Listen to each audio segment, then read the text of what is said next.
Yesterday afternoon, seemingly out of the blue, Elon Musk declared war on Apple. Yep, in the year of our Lord 2022, the world's richest man has, and I quote, gone to war with the world's richest company. Now, I was planning on going to bed last night, but with such a strange twist in the Elon tale, I couldn't help myself from recording this emergency video. So, why is Musk upset with Apple? Is this a real war? And if so, who's going to win?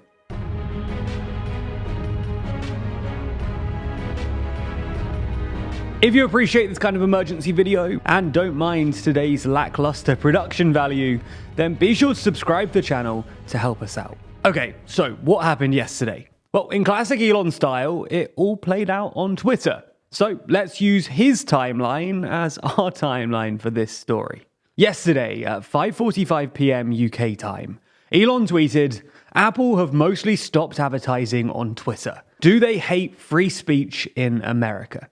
Now, advertising is a very sensitive subject for Elon. Twitter has never been a very profitable company, but the money it does make tends to come from advertising, with about 90% of their 2021 earnings coming from ads. As such, Musk needs to keep advertisers on side if his investment is going to survive. And crucially, Apple isn't just any advertiser either. Apple represented the platform's biggest advertiser in Q1 of this year, with them spending a reported $48 million on Twitter ads in the first quarter alone. Now, it's worth noting that we don't actually know for sure that Apple is backing away from Twitter, with many ironically highlighting Apple ads that they received right next to Musk's tweet. But if Apple were pulling spending, it wouldn't be all that surprising. That's because it was reported earlier in the month that Apple's ad agency, Omnicom Media Group, had advised their clients, who also include McDonald's and PepsiCo, to pull away from Twitter.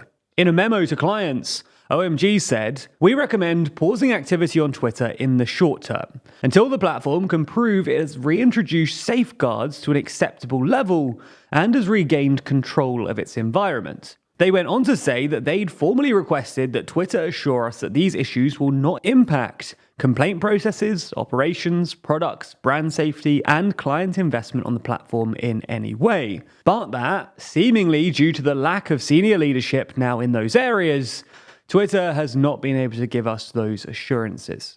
So, with advertising giants advising against working with Twitter, it would be unsurprising if one of their biggest clients took their advice. Musk is clearly not happy though, with Apple supposedly joining a long list of advertisers currently pulling back from Twitter. In fact, despite sending a semi-cordial memo out to advertisers when he first took over, Musk has also threatened to name and shame brands who backed away from the platform. So maybe his outburst last night isn't all that surprising. But while it's not surprising, this kind of approach from Musk is exactly what pushed Apple away.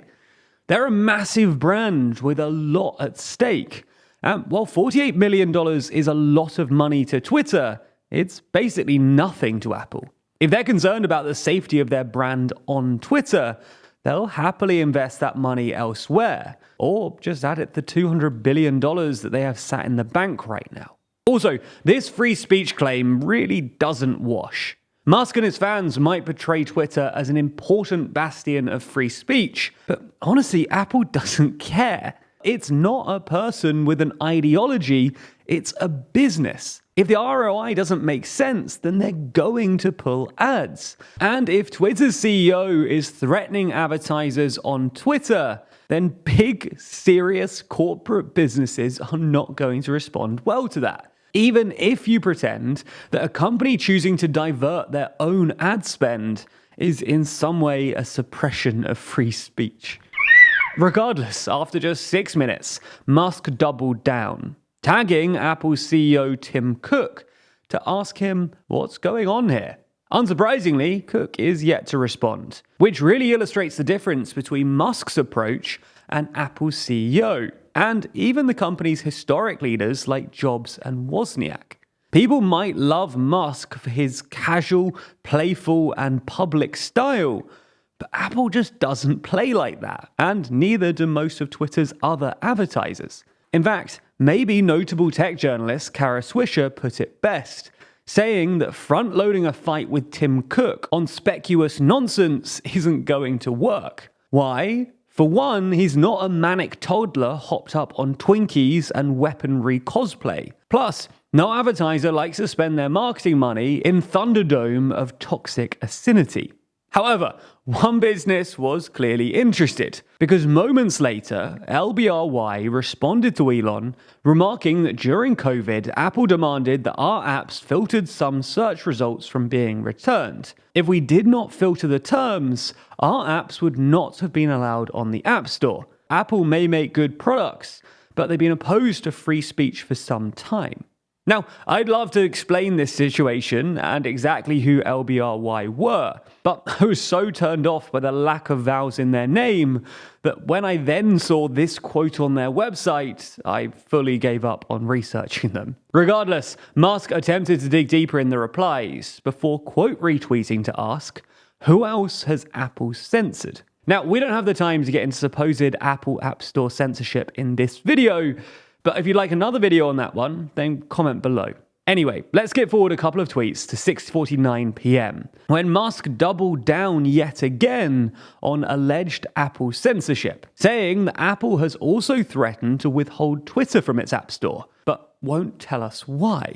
At this point, it was becoming increasingly clear that Musk just didn't like the power that Apple had over him. Not only were they able to pull advertising, which upset him, but they also have control over the way that many people interact with Twitter through the iOS App Store. And the thing is that Apple is a private company.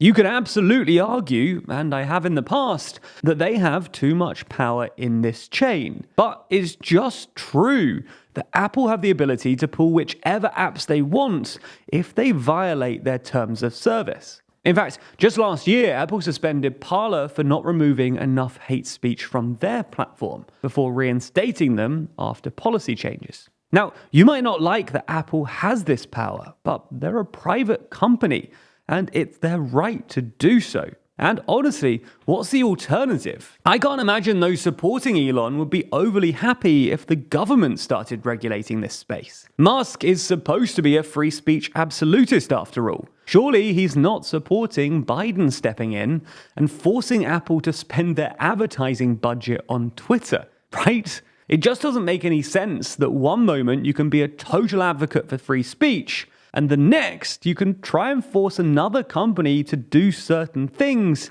and spend their profit in certain ways. Ultimately, from Apple's perspective, if apps on their platform hurt their bottom line and go against the will of their shareholders, then Apple's going to act to solve that problem, moaning Elon or not. In fact, Tim Cook even subtly warned Musk about this earlier in the year, saying of Twitter, they say that they're going to continue to moderate.